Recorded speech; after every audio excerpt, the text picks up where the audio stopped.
nas próprias mentorias, né? Isso tem aparecido muito, e na área de gestão, né? Essa questão da segurança física e psicológica, ela tem aparecido e sido um grande tema, e converge muito aqui com o nosso projeto.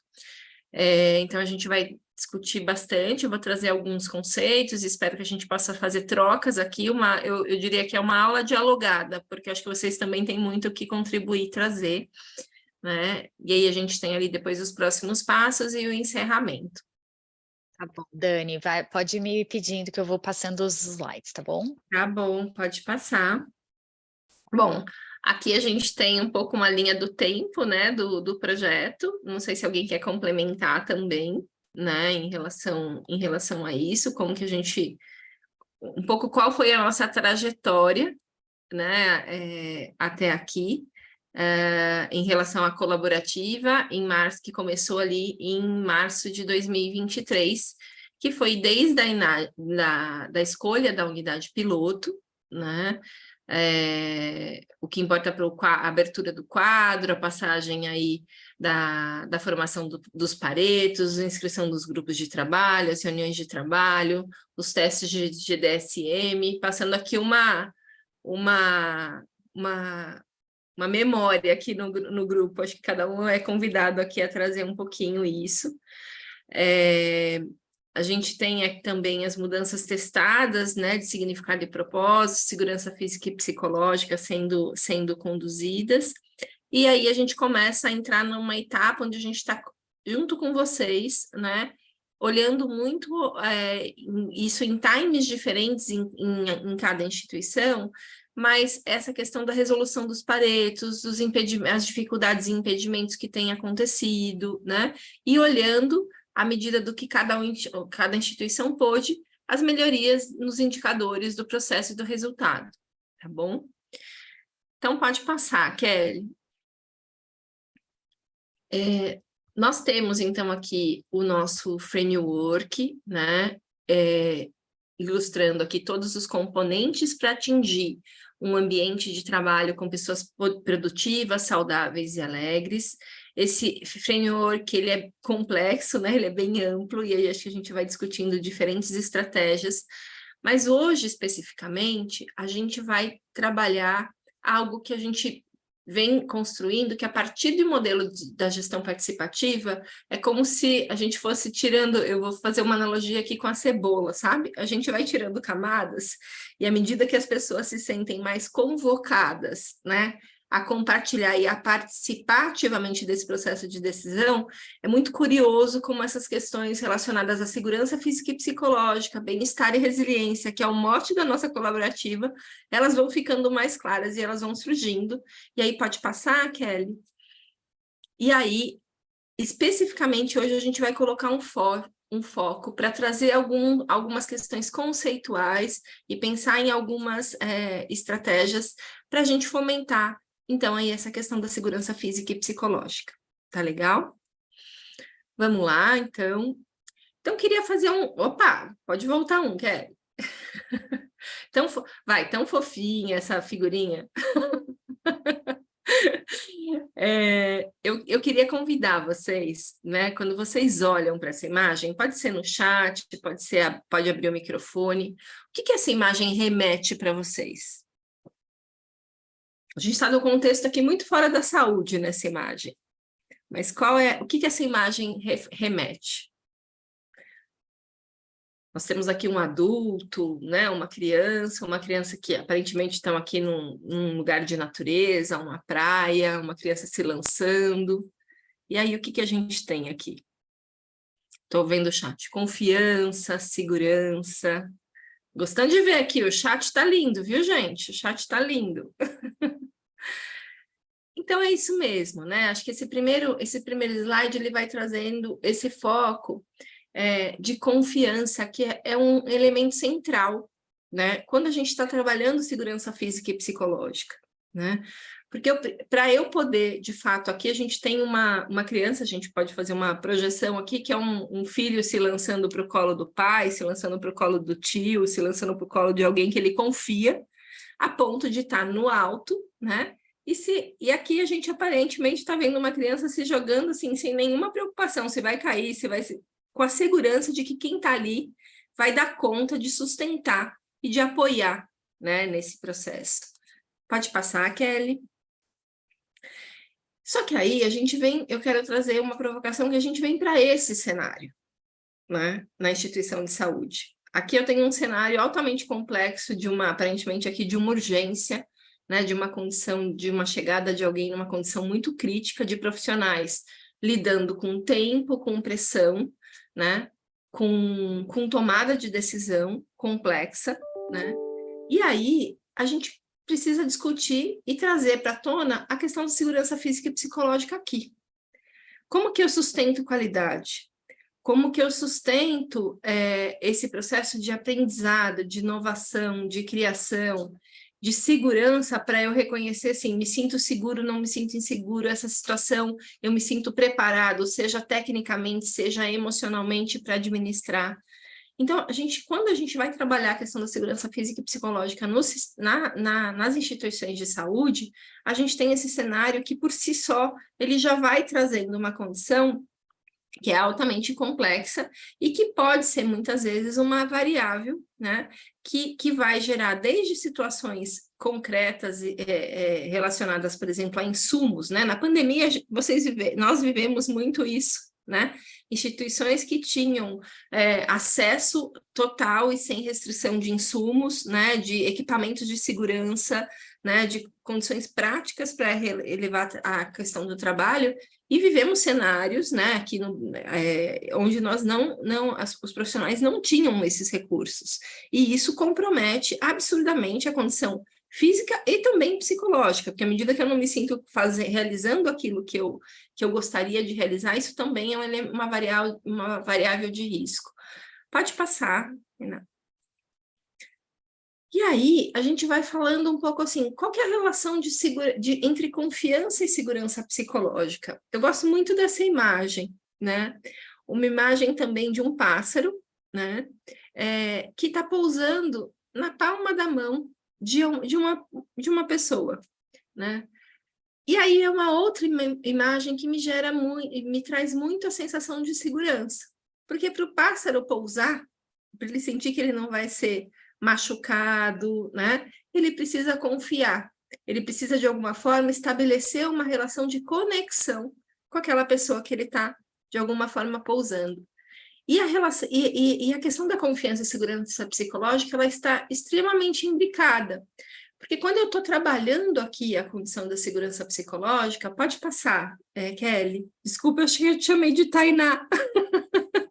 Pode voltar, desculpa, eu estou justamente rompendo, agora pode passar, desculpa, essa condição da cultura do silêncio e do medo, que é o contraponto do que a gente vai discutir na segurança psicológica. E por que a confiança, porque o que a gente vai trabalhar e discutir em relação à segurança psicológica? A segurança psicológica, ela pressupõe, né, um ambiente onde a gente tem uma autoaceitação para a diversidade, e a diversidade no sentido de olhares complementares, olhares diferentes sobre uma mesma situação, demanda que a pessoa se sinta segura para expressar uma opinião diferente, uma posição contrária, né? Onde ela consiga, de alguma forma, ser, alguns autores expressam, ser quem ela é, né, dentro do seu posicionamento, trazendo efetivamente uma ampliação sobre uma determinada situação, um determinado procedimento, trazendo aqui para a área da saúde. Mas é um pouco aquele cenário de quando a gente está num huddle, quando a gente está num pit stop, eu estou ouvindo um determinado caso, mas eu tenho uma posição contrária do meu colega. E eu me sinto, eu de alguma forma, eu vou nutrindo uma condição de poder ser livre para expressar essa opinião que muitas vezes diverte e não tem ali um certo e errado, mas tem uma visão que pode complementar e ampliar uma mesma função. E isso está altamente ligado com a liderança, né? Com o espaço, muitas vezes, que as lideranças vão criando, né? Para que a gente não tenha uma cultura, por exemplo, de punição. Isso tem a ver, a Cris aqui trabalha muito, né, Cris, com essa área da qualidade, e a gente tem um outro conceito que vai estar muito imbricado aqui, que é a cultura justa, né? Então, da gente perceber justamente uma condição que, além da opinião divergente, eu poder me sentir livre para dizer, eu assumi ou eu não sei fazer esse determinado procedimento, eu não me sinto seguro para fazer esse determinado procedimento, e eu entender que eu não vou ser julgado por isso, que eu não vou ser retalhado por isso.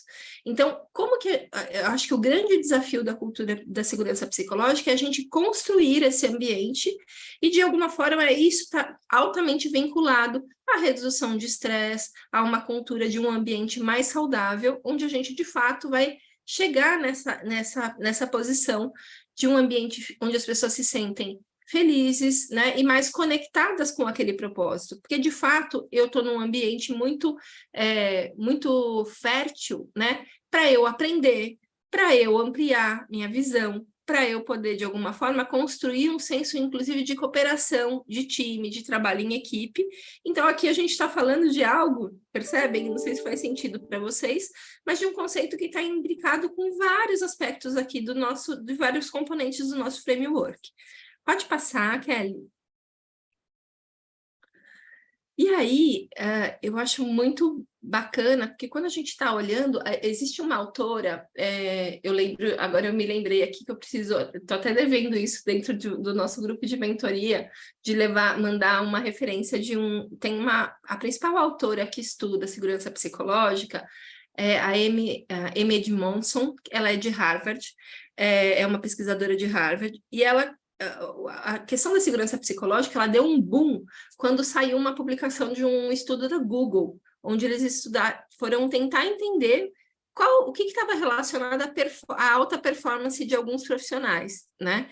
E um dos elementos principais foi esse espaço da segurança psicológica, onde as pessoas se sentiam com segurança para se expressar, segurança para interagir, segurança em pertencer àquele grupo e segurança para aprender. E percebam, aprendizado, ele está intimamente relacionado à capacidade de eu refletir e de eu perceber quais são as lacunas que eu tenho em relação a um determinado conhecimento, a um ponto de conhecimento. E, pessoal, todos temos lacunas, né? Então, é muito bom quando eu estou diante de um grupo e alguém me faz uma pergunta, a mim, por exemplo, como psicóloga, isso é muito comum. Dani, o que isso significa? E às vezes eu vou ter que dizer, olha, não sei, eu preciso estudar isso um pouquinho e aí eu volto. Ou a gente vai conversar com alguém e reconhecer onde estão essas barreiras e reconhecer quais são os pontos de desenvolvimento. Então, esses 4 elementos, né, a segurança em expressar, em pertencer, em aprender, em interagir, são pontos que são os pilares, vamos dizer assim, para a gente fomentar para a construção desses ambientes seguros, físico e psicologicamente. A gente aprendeu muito durante a pandemia, né, com as nossas rondas, e esse modelo da gestão participativa, onde quem está ali na ponta, e isso a gente vai exercitar, vou fazer o link com a gente com os grupos de trabalho. Quando a gente traz os profissionais da ponta para pensar sobre um problema, né, sobre algo que apareceu ali no nosso Pareto, a gente está exercitando isso o tempo todo. Porque à medida que eles conseguem trazer, eu concordo, eu discordo, eu acho que esse processo ele não está adequado, esse fluxo não, né? Eles sentem segurança, eles sentem a oportunidade de criar, co-construir junto. De alguma forma eu estou criando um ambiente muito fértil nesse sentido de pertencimento, do aprendizado, da expressão e da interação. Não sei se isso está fazendo sentido para vocês, pessoal. Vamos lá, pode seguir, Kelly. E aí a gente cria algo que também é extremamente precioso para o ambiente de segurança psicológica, que é a conexão. A conexão da pessoa com aquilo que ela realiza, a conexão nas relações com quem ela compartilha, né, aquele processo e aquele dia a dia ali no trabalho. Pode passar, Kelly.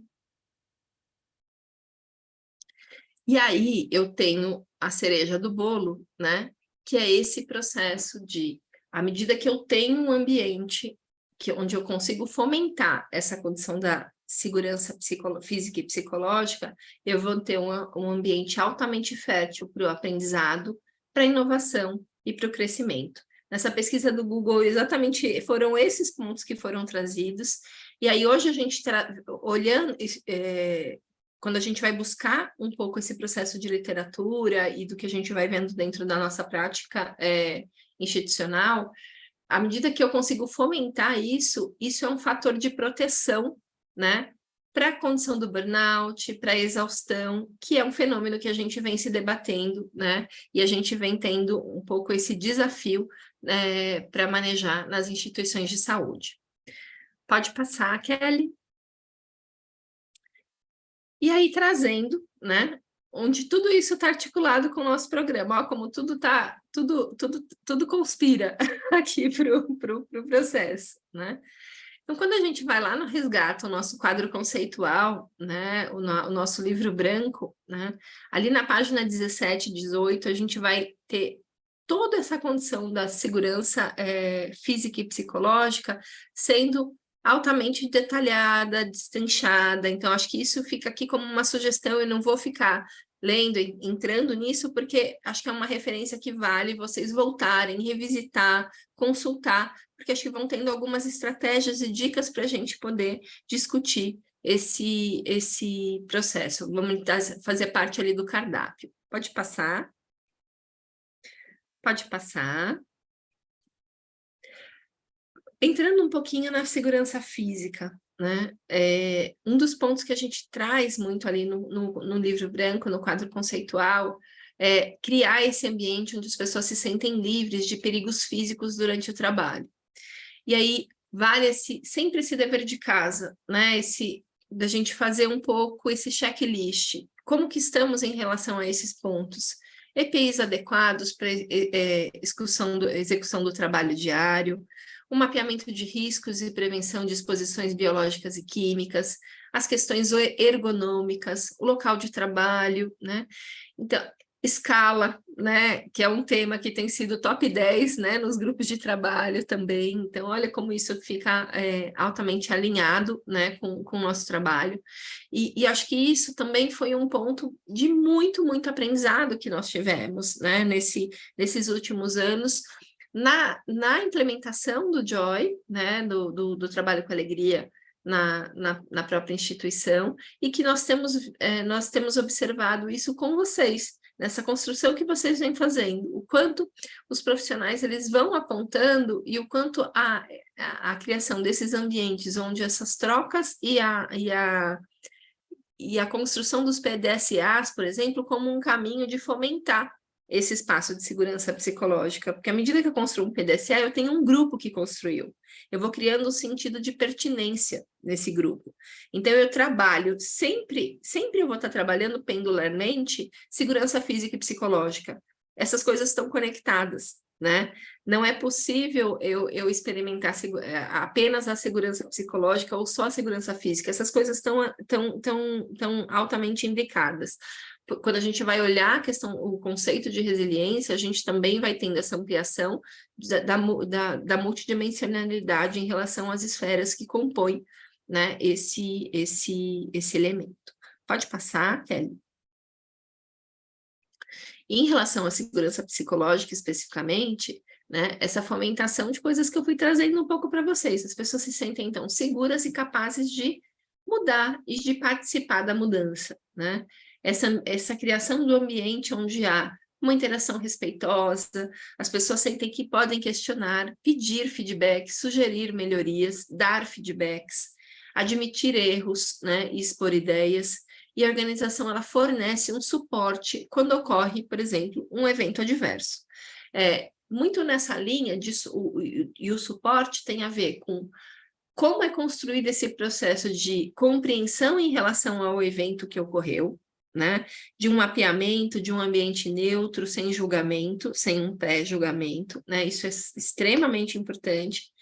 E depois, um segundo degrau, que é que já é um refinamento, mas também super importante, à medida que eu detecto as pessoas em processo de sofrimento, por exemplo, depois de um evento adverso, como eu cuido, quais são os espaços que eu crio para que essa pessoa se reestruture, inclusive, né, emocionalmente em relação a isso, e também perceba as lacunas técnicas que ela vai precisar correr atrás para eventualmente, quando este for o caso, também se corresponsabilizar em relação a esse processo. Então, é um processo de tomada de decisão bastante complexo.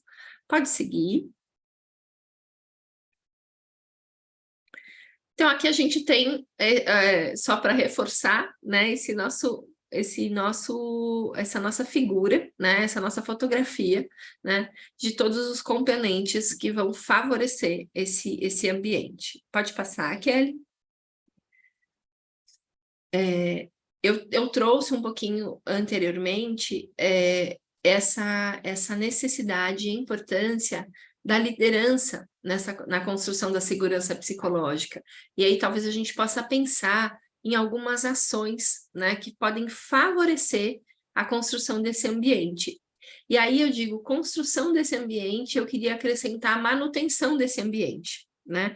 Porque isso é como cultura, né? Não adianta eu dizer, Cris, pode ficar à vontade, fala o que você concorda e não concorda, traga a tua opinião, traga a sua divergência, mas na prática eu não abro esse espaço, ou eu não tenho escuta, ou de fato eu me coloco diante da pessoa olhando mensagens, né? Então assim, o meu verbal, o meu não verbal, a minha postura, ela precisa estar muito conectada nesse sentido, né? Então, algumas coisas que a gente vai pensando aqui que favorecem esta construção.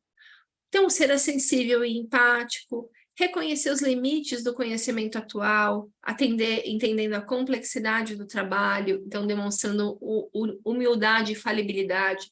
Alguns estudos trazem a relevância, muitas vezes, que tem do próprio líder, por vezes, trazer a sua vivência em relação a um crescimento, a algum evento que percebeu um erro e como lidou com esse erro, né, nesse sentido da construção do aprendizado. Isso, por vezes, pode favorecer também esse ambiente. Esse estímulo à participação, enxergar de fato o erro como oportunidade do aprendizado e não como um espaço e não como algo que precisa ser punido, né, nesse sentido.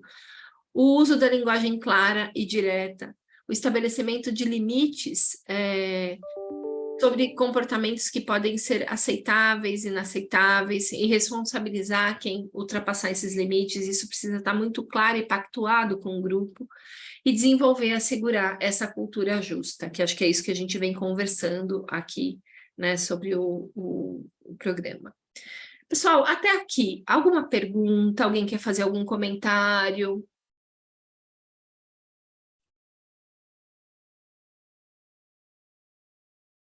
Dani, eu queria jogar uma pergunta provocadora para responder no chat, quando vocês refletirem no decorrer. Nessa jornada do projeto Reconectar, qual foi o momento que vocês se sentiram, se isso aconteceu ou não, né? Mas que vocês se sentiram com menos segurança psicológica dentro das etapas do projeto? Lembrem, né, daquela jornada que a Dani passou. Reflitam isso, olha se vocês em algum momento se sentiram inseguros psicologicamente. Uhum.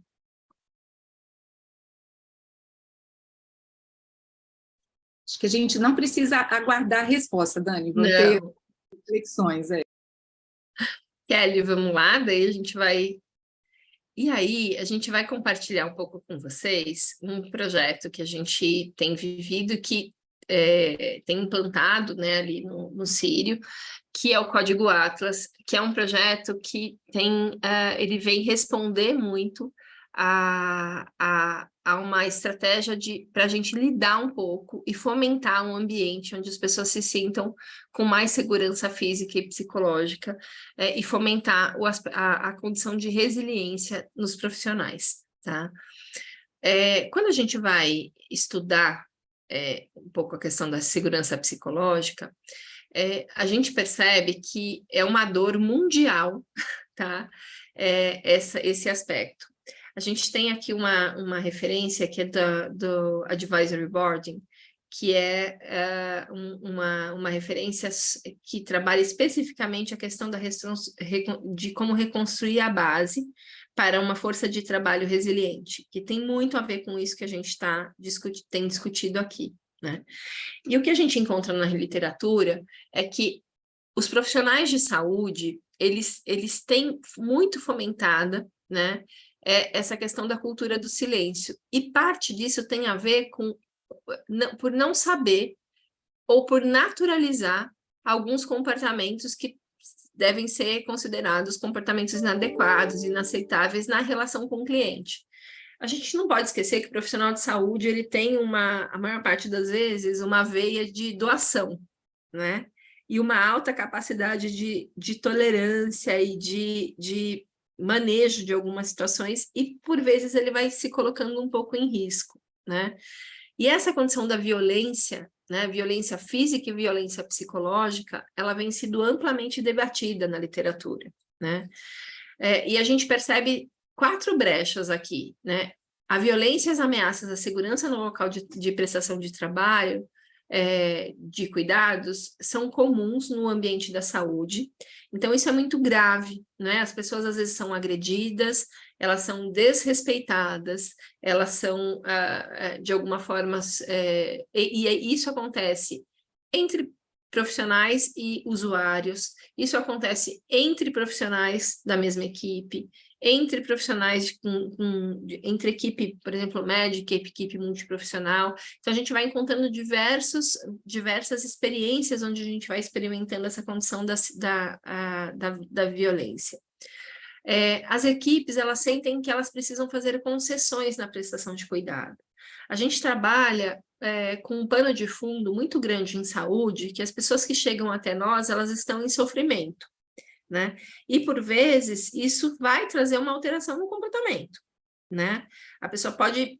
Só que é muito diferente, né? Assim, isso não faz com que eu tenha que, efetivamente, ser permissivo e conceder a todo e qualquer comportamento. Então, talvez ali, esse manejo e abordagem dessas pessoas, abordagem de conflitos, abordagem em comunicações difíceis, seja uma grande competência a gente desenvolver, para justamente a gente manejar e não ficar no polo só da concessão, né? Então, ok, eu entendo que essa pessoa reagiu dessa forma, né? Mas tem algumas coisas que são limites, né, nesse processo. Estão vindo umas coisas interessantes aqui no chat, hein? Olha aí, a gente já abre. Os profissionais que vão diretamente de experiências traumáticas para outras atividades no cuidado sem ter tempo de se recuperar. Então, a pessoa acaba de ser agredida, ela acaba de passar por um processo enfim, entra no quarto, vai prestar um procedimento e sofre uma agressão racial, sofre uma agressão sexual, e aí ela tem que entrar em outro quarto para fazer um procedimento, né? E como que eu relato, qual é o canal? Então, a gente tem discutido muito a importância da quebra dessa cultura de silêncio e das instituições estruturarem canais para que essas pessoas possam dar voz e serem cuidadas nesses momentos para que efetivamente isso possa ser legitimado e que a gente contribua de fato. Senão a gente vai discutindo um pouco essa questão da resiliência do profissional, e aí, né, qual é o amparo e quais são as ferramentas que a gente cria institucionalmente para a gente lidar com isso. Pode passar, Kelly. A gente tem aqui também uma quantificação aqui dos problemas, vocês vão ter acesso, mas assim, especificamente na enfermagem, né, a gente tem uma alta preocupação relacionada ao estresse no trabalho, e essas situações de violência, elas impactam significativamente no aumento da fadiga, no aumento do burnout, e a gente tem um aumento muito significativo de agressões verbais e físicas envolvendo colaboradores, né? Só que o tempo de resposta a essas agressões, ela é desorganizada e lenta, né? Algumas instituições possuem, por exemplo, canais de compliance, né? Mas muitas vezes a tratativa do compliance vai demorar semanas para dar uma devolutiva em relação àquele evento, né? Então, e esta pessoa, ela ficou nessa condição de sofrimento. Então, isso vai ter uma relação direta com esse processo, né? muitas vezes de uma cronificação ou de um agravamento no sofrimento emocional e até no adoecimento, em casos mais extremos dos profissionais. Pode passar. Aqui a gente também fala um pouco nessa questão da identificação do problema, né? O quanto os profissionais eles entram nesse processo da resignação,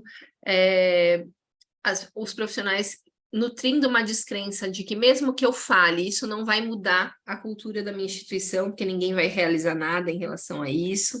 Uma incerteza, né? Se eles devem relatar incidentes, e aí isso muito relacionado à insegurança, inclusive, de eu vou expor, eu vou ser retalhado, eu vou ser julgado, a culpa vai recair sobre mim, né? Então, esse processo sendo fomentado, e a gente vai encontrando esses dados, inclusive, em literatura, que vão sustentando essa percepção que a gente tem de uma forma mais observacional, assim, na nossa prática do dia a dia. Pode passar, Kelly?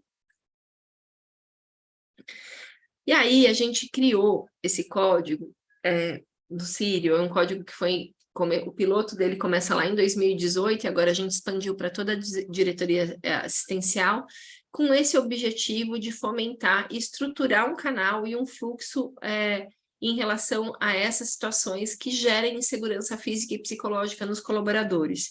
E com isso sendo uma base para a gente reconstruir essa base de resiliência, tá? E também criar um canal onde a gente possa reduzir o tempo de resposta e estruturar uma tratativa e um espaço de cuidado nessas situações. Pode passar.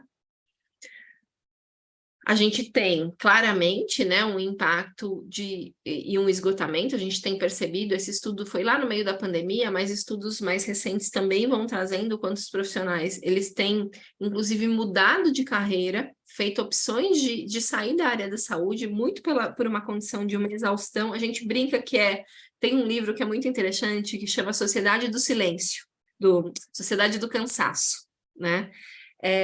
Que é um livro que um sociólogo traz, e acho que a gente percebe muito isso, que é isso. Não é exatamente as pessoas não estão claramente deprimidas, elas não estão... existe uma questão de uma discussão em relação à banalização do termo burnout, né? Porque a pessoa fala que está cansada, já está em burnout, mas de fato a gente tem uma questão de saúde dos profissionais que vem sendo amplamente discutida, né? E vem sendo impactada, e a gente tem muita literatura em relação a isso atualmente. Pode passar, Cris? Cris, não, desculpa, Kelly. E aí, a gente trouxe em outros momentos o quanto essa condição do burnout, ela demanda toda uma reestruturação que passa por aspectos, vamos dizer, físicos, da estrutura, dos recursos, e também das questões emocionais e das questões pessoais, né? Mas a resiliência, ela não é um atributo exclusivamente pessoal. Então, se eu não dou condição, né, se eu não crio uma estrutura, inclusive institucional, para que esse profissional tenha um canal para lidar, isso de fato vai ficar desbalanceado. Pode passar, Kelly? Aqui a gente tem várias dimensões que vão compor, né, e vão, de alguma forma, estar articuladas com essa condição tanto da segurança psicológica, né, e da redução e da promoção de resiliência. E é interessante, por que a gente traz esse artigo?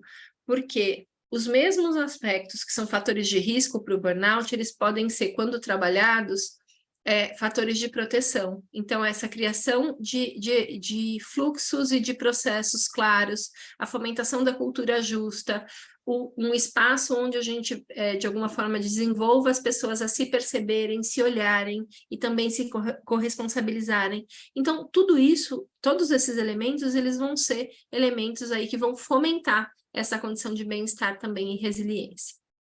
Pode passar, Kelly.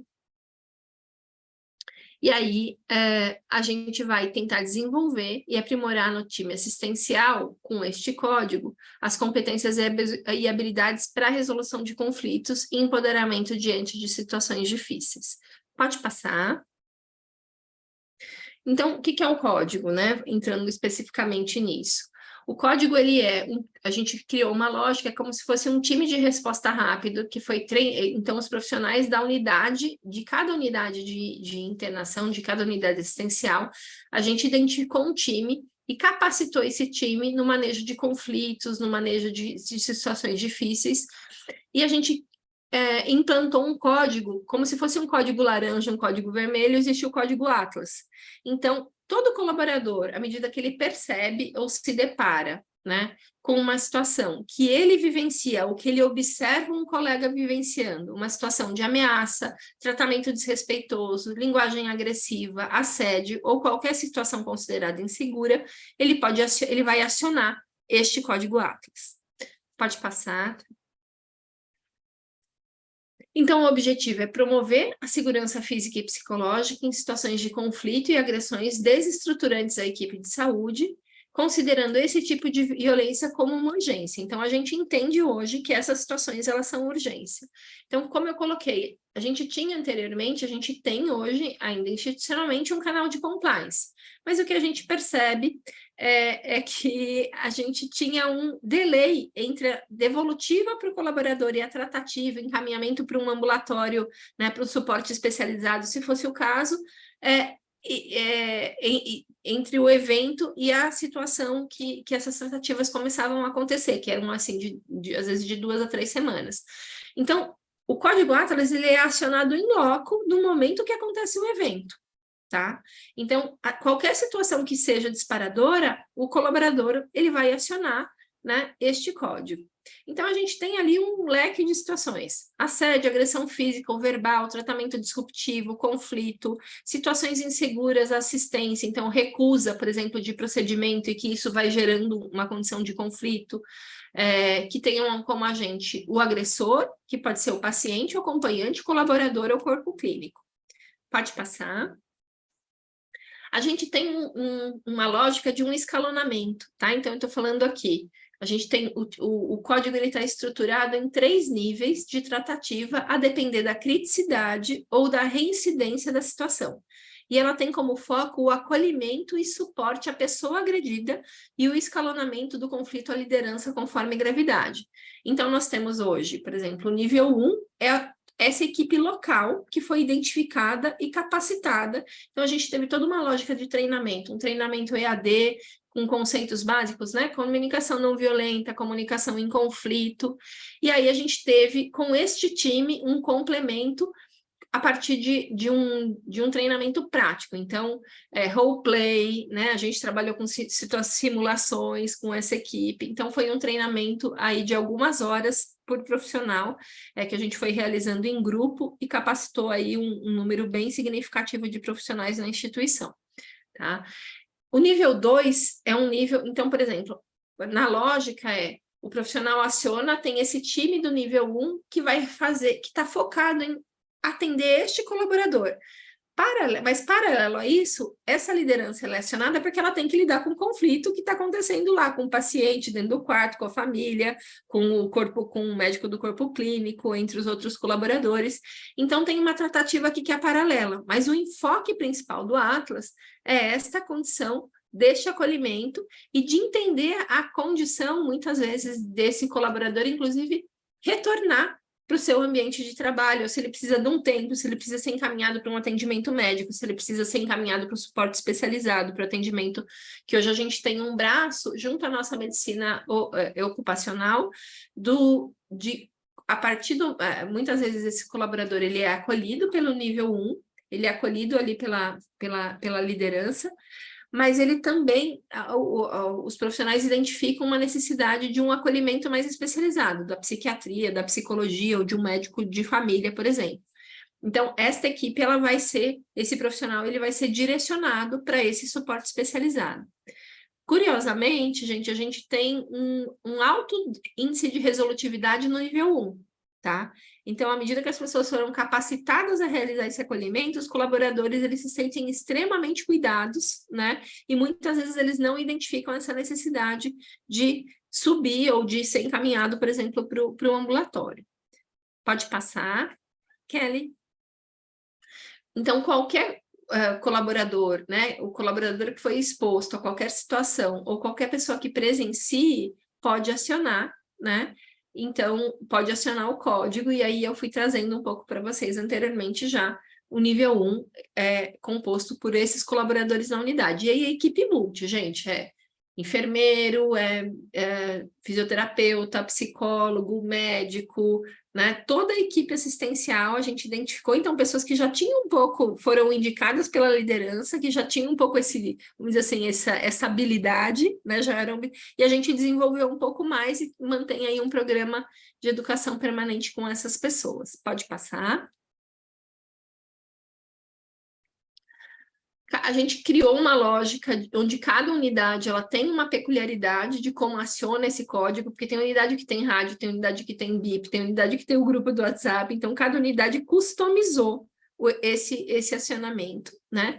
Mas a gente tem essa orientação do acionamento ocorrer no momento que houve a exposição, tá? Pode passar. Pode voltar um. O que é interessante, gente? Acho que só para... E tem uma etapa que é muito importante. Além deste acolhimento, o que a gente entendeu é que muitas vezes a equipe fica contaminada, e isso gera muita insegurança, quando ela não tem um feedback do que aconteceu, qual foi a tratativa, isso cria muito ruído, né? Ah, então a Cris foi agredida, mas a instituição não está fazendo nada. E muitas vezes a liderança está fazendo um monte de coisa, só que isso não é comunicado. Então, além deste acolhimento, existem outras etapas que são bem importantes que estão dentro daquele fluxo, né? Então, eu realizo o acolhimento, eu identifico essa necessidade do suporte especializado, o membro do nível 1, ele abre uma notificação de ocorrência, então hoje a gente tem uma notificação que é monitorada, e é realizada com o membro do nível 1, mais a liderança local, um debriefing para a equipe que está ali. Uma parada muito rápida, olha, aconteceu, a Cris vivenciou isso, a tratativa e o pacto foi abordado a família, foi abordado o paciente, a resolutividade é aqui, aconteceu isso, isso, isso. Fica todo mundo na mesma página. E esse código, ele fica monitorado no nosso quadro de gestão, à vista. Tá? Para a gente monitorar se não vai ter reincidência nas próximas horas, né? Ou se a gente considera isso como algo resolvido. A gente está monitorando, está aí numa etapa de olhar alguns resultados para logo mais publicar aí um artigo para a gente dividir com vocês aí nossos resultados. Pode passar. Eu queria abrir agora, talvez antes de próximos passos, né? Como se vocês querem, se alguém queria colocar algo, eu estou vendo que tiveram colocações no chat. Tem gente que diz que já quer o Atlas aí, a gente é suspeito, viu? Aqui, time do EGSL, porque a gente é bem fã do código Atlas. E fica animadíssimo aqui com o que a gente tem conseguido construir aí junto com as equipes.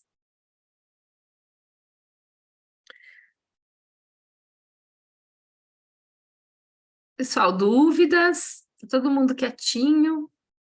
Falei mais que o homem da cobra, né, gente?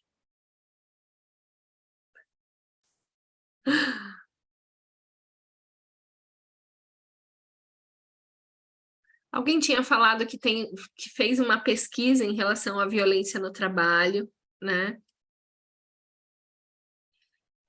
Pessoas dizem que querem então, lá. fazer um código lá. A Juliana do H77 está colocando aqui. A Cris acho que também perguntou, né, no chat se alguém tem algum protocolo olhando aí para a questão de violência nas instituições, se alguém já tem algum trabalho, alguma coisa nesse sentido. Ou, de repente, será que não acontece essas situações nas instituições de vocês?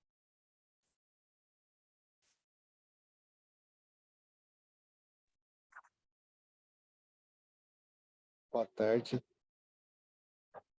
Oi, boa tarde.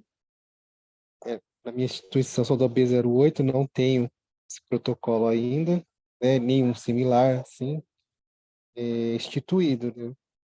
Inclusive, pouco instantes de começar a reunião, teve uma situação bem constrangedora de violência, né? O pessoal com braço de madeira, querendo agredir os funcionários aqui dentro da unidade.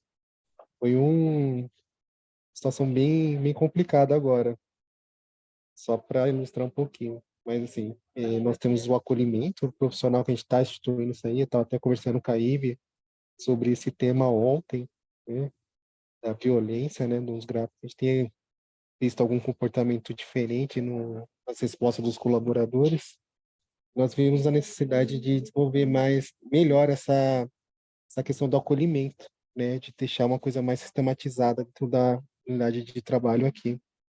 Então, acho que vem muito a calhar esse assunto aqui, inclusive que a gente passou por uma situação bem crítica hoje, há poucos instantes aqui do começo da CIB.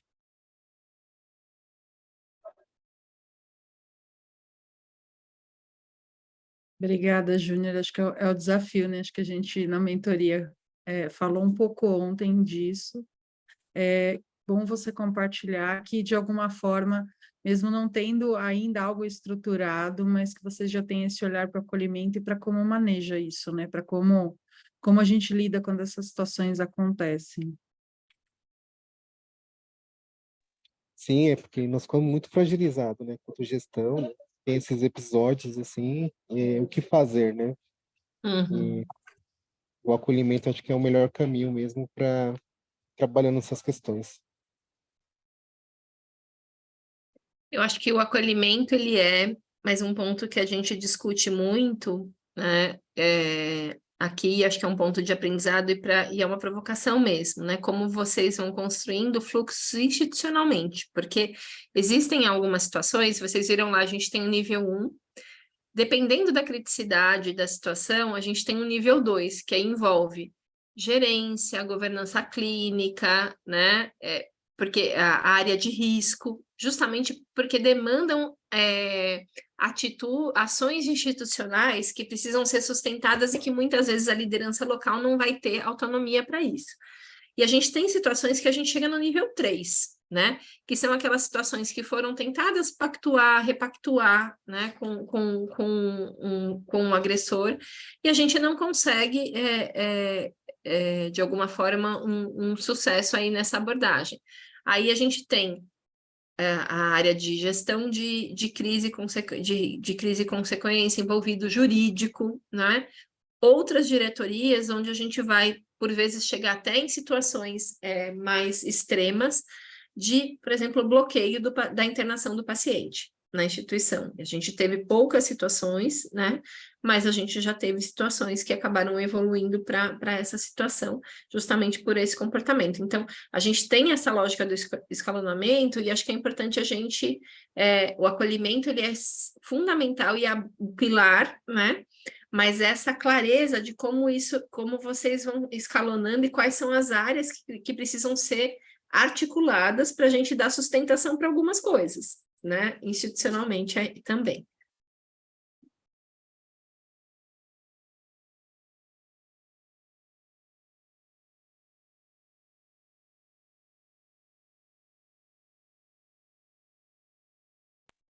Dani, eu queria trazer também aqui uma contribuição. O MMZR faz essas duas perguntas mensalmente para os colaboradores, né? E tem ali o percentual de percepção de segurança psicológica e de segurança física. Ali também já é um bom dado para vocês aprofundarem a conversa, talvez em rodas de conversa, e pensarem juntos em propostas aí de solução. E esse protocolo, né, como eu vi aqui comentários no chat, tem faz uma diferença e tem uma importância muito grande, né? Uma base de uma cultura resiliente, é isso que vai proporcionar a segurança psicológica, né? E justa. Uhum. Boa, Cris. Acho que pensando nos nossos próximos passos, você falou do MMZR aí, então acho que lembrar, estamos com o MMZR aberto até o dia 18, né? A Cris manda ali de forma recorrente os lembretes, né? Também as parciais, acho que para vocês acompanharem ali o número de respondentes da sua instituição, acho que engajar, motivar. Uma das sugestões que a gente pode trazer até para as pessoas entenderem o que elas estão respondendo, como está o resultado da equipe, é compartilhar o resultado ali dos últimos MMZRs, e acho que trazer, né, olhando ali para o foco, o tema da nossa sessão aí, falando em segurança física e psicológica, trazendo um pouco para eles, né, qual é o conceito de segurança física, olhar para o seu ambiente de trabalho, segurança psicológica, o link que a gente pode fazer isso também com a gestão participativa, em abrir espaços, né, para que as pessoas contribuam, para que elas tragam suas ideias, né, algumas instituições tiveram aí iniciativas, né, seja a árvore da gratidão, seja um momento ali de trazer, né, o seu feedback para a equipe. Então, são formas também da gente melhorar e criar um espaço de maior segurança psicológica. Portfólio, pessoal, vamos lá, nós colocamos a data aí, prorrogamos, né, a data para o dia 30/6, ainda tem instituição que não entregou o portfólio. A gente está muito ansioso, a gente quer muito ver essa construção e a trajetória de vocês. Então, se não conseguiram ainda, tudo bem. A gente entende que talvez tenham momentos aí, né, de maior exigência. Então, pessoal, coloca lá no Trello. Então, na sequência, se quiser passar para o próximo, Kelly, por favor. Então tá lá no cartão do Trello, tem lá um item portfólio, então tem o modelo do portfólio 1 e do portfólio 2, né? Então vocês podem baixar, né? Constroem lá com base na trajetória de vocês e anexem lá dentro do cartão da sua instituição, de preferência em formato PDF, pessoal. Em formato PowerPoint, às vezes ele fica muito pesado, a gente não consegue carregar, tá? Se vocês precisarem, tiverem alguma dúvida, ou vocês precisem de apoio, podem nos buscar ou dentro do grupo de mentoria. Também é um espaço que a gente pode estar apoiando e discutindo, né, sobre o portfólio. Kelly, o anterior. Só para terminar os recadinhos. Quem não conseguiu ainda, volta lá, pessoal, na EP, dentro do seu cartão, olha lá os passos, aquilo que vocês já caminharam, aquilo que vocês já construíram dentro da unidade piloto, e checa lá o momento em que vocês estão. E seguimos com as mentorias dentro da agenda aí de cada grupo, tá? Então, dentro dos grupos lá, os mentores sempre compartilham a frequência, vocês recebem também os convites por e-mail. Então, a gente se encontra nestes momentos. Kelly, agora você pode ir lá para o último da avaliação da sessão, por favor. Obrigada, Ivy. Então, essa é a avaliação da sessão de hoje. Cris, vou pedir para você colocar o link no chat. Já coloco. Mais algum comentário antes da gente encerrar? Eu acho que só lembrando, né, Kelly, que essa é a única CIV que a gente tem agora em julho, e nossa próxima CIV é em agosto, então esses meses é só o encontro. Em agosto é um tema muito importante para vocês, é a nossa CIV de fechamento, que a gente fala sobre como sustentar para que o projeto não se perca, né, tudo que vocês fizeram até o momento, e quando é o melhor momento para ampliar, uma vez que vocês considerem, né, que está bem implementado na unidade. Então, é muito, muito importante a próxima CIV de agosto. Dani, mais algum comentário? Não, gente, agradecer, né, a possibilidade de a gente estar discutindo e aprofundando um pouquinho o tema de segurança física e psicológica, e aí ficou super à disposição se alguma instituição quiser conversar um pouquinho mais sobre, tá bom?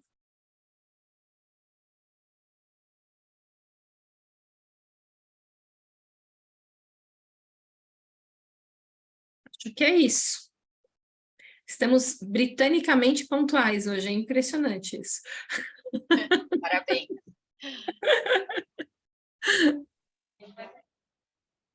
Deixa eu tirar uma dúvida. Pode. Esse material ele vai ficar disponível depois no Trello, né? Sim, a gravação também sobe e a CIV também sobe. Ah, tá bom. Porque depois eu vou apresentar para a equipe para a gente discutir um pouquinho nesse plano Atlas.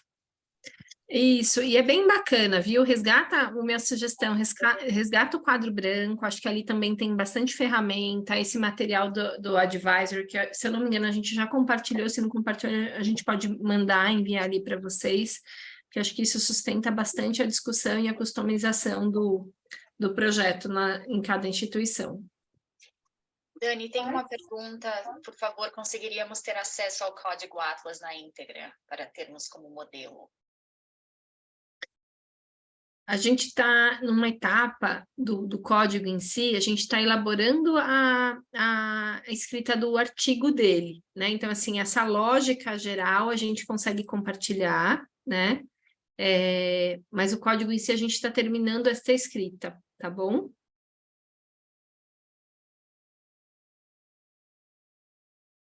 Tá bom, pessoal. Vou encerrar.